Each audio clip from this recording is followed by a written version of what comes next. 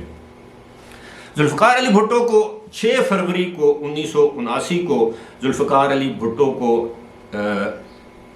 Supreme court of Pakistan جو ہے وہ سزائے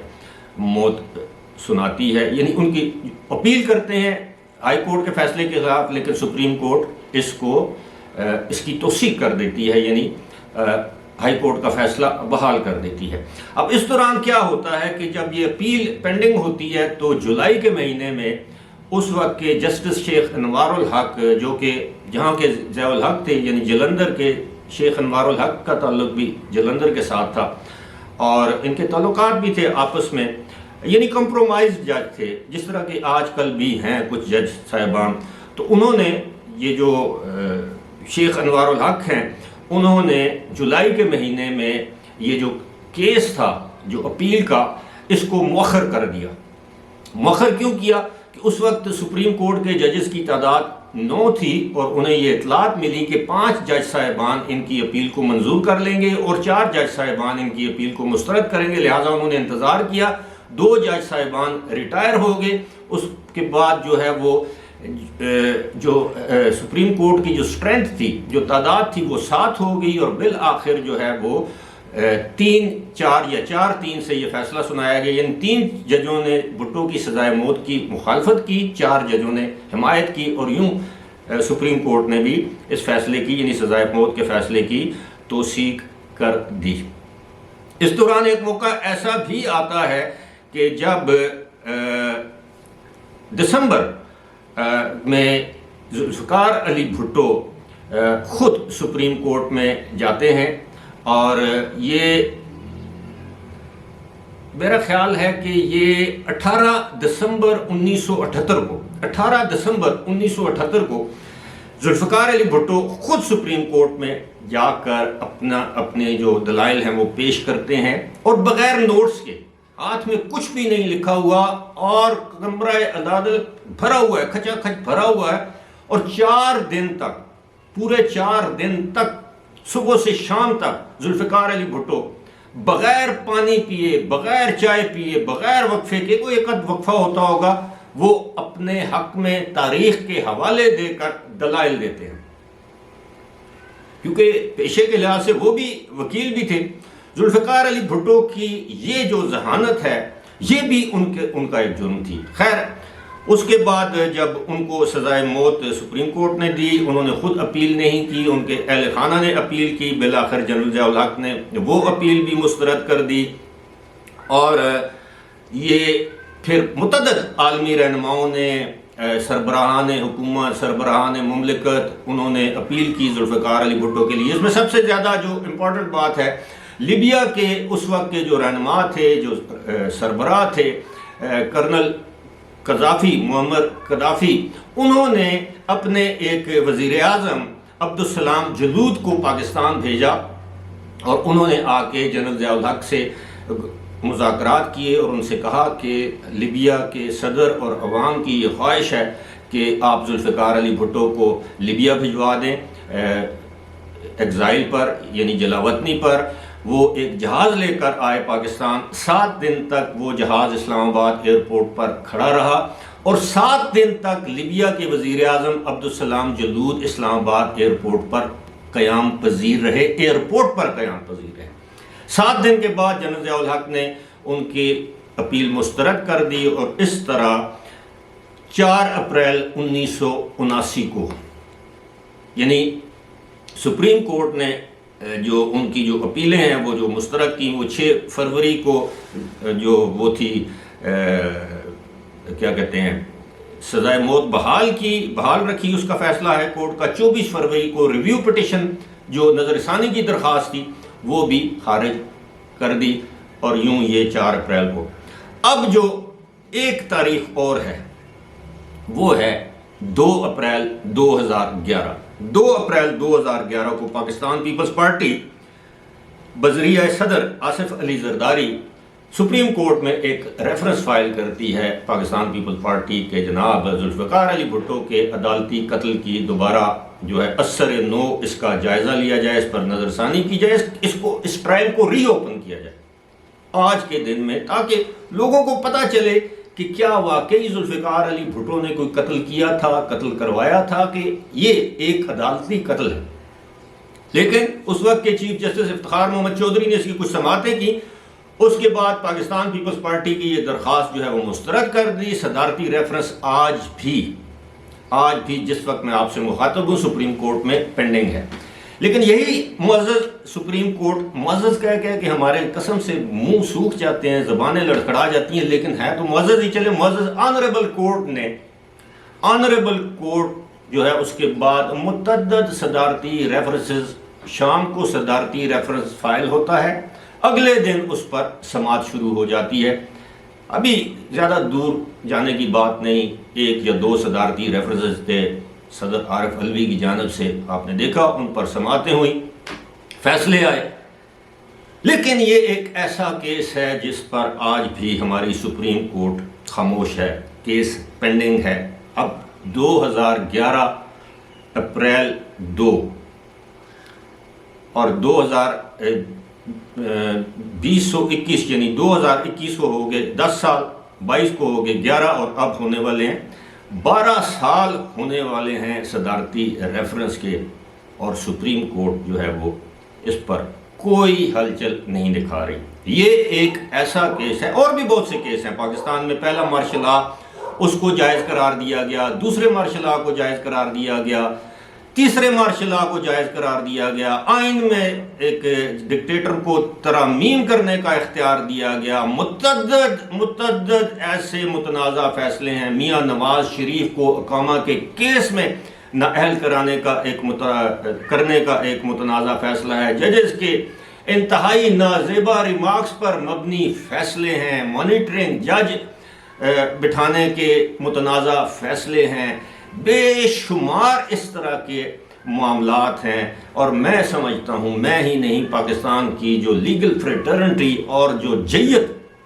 قانون دان ہیں، جو لرنڈ، جن کو پتہ ہے آئین کا، قانون کا، وہ یہ سمجھتے ہیں کہ آج پاکستان کی سپریم کورٹ ایک فل کورٹ بینچ بنائے جس میں ان تمام کیسز یہ جو جن کا میں نے ذکر کیا ہے ان کو ریویو کیا جائے کہ کہاں کہاں ہماری ماضی کی جو عدلیہ ہے اس نے ڈکٹیٹروں کے ہاتھ میں کھیلا۔ اس پر آج کی سپریم کورٹ ایک فیصلہ کرے کہ ہم ماضی کے کیے پر شرمندہ ہیں، ہم قوم سے معافی مانگتے ہیں، ہم ان جج صاحبان کے کیے سے کا ساتھ نہیں دیتے، ان کی جو حرکتیں تھیں اس پر شرمندہ ہیں۔ ہم آج کے بعد یہ عہد کرتے ہیں کہ آئین اور قانون کی پاسداری کریں گے، کسی ڈکٹیٹر آمر کا ساتھ نہیں دیں گے، کوئی بے انصافی نا انصافی پر مبنی فیصلہ نہیں کریں گے، ضمیر کے مطابق فیصلہ کریں گے، کسی کے دباؤ پر فیصلہ نہیں کریں گے۔ دباؤ کی بات ہوئی تو جسٹس نسیم حسن شاہ نے واضح طور پر کہا کہ جو اس وقت ہائی کورٹ کے جج تھے اور پھر بعد میں سپریم کورٹ کے بھی جج تھے، انہوں نے واضح طور پر یہ کہا کہ ان پر اور عدلیہ پر جنرل ضیاء الحق کا دباؤ تھا، اور اس دباؤ کے نتیجے میں ذوالفقار علی بھٹو کو پھانسی کی سزا سنائی گئی۔ اب جج صاحبان اب مرحوم ہو گئے ہیں، جب خود یہ اعتراف کرتے ہیں، اعترافی یا اقبالی بیان دیتے ہیں، اس کے بعد کیا گنجائش رہ جاتی ہے؟ تو جب تک اس طرح کے کیسز کے معاملات کی تہ تک پہنچ کر عوام کے سامنے حقائق نہیں رکھے جائیں گے، میں سمجھتا ہوں کہ پاکستان کی عدالت عظمیٰ، جسے ہم سپریم کورٹ بھی کہتے ہیں، اس وقت تک وہ ٹرائل پر رہے گی، اور وہ ٹرائل ہوگا تاریخ کا اور عوام کا۔ فی الحال مجھے دیجیے اجازت، خدا حافظ.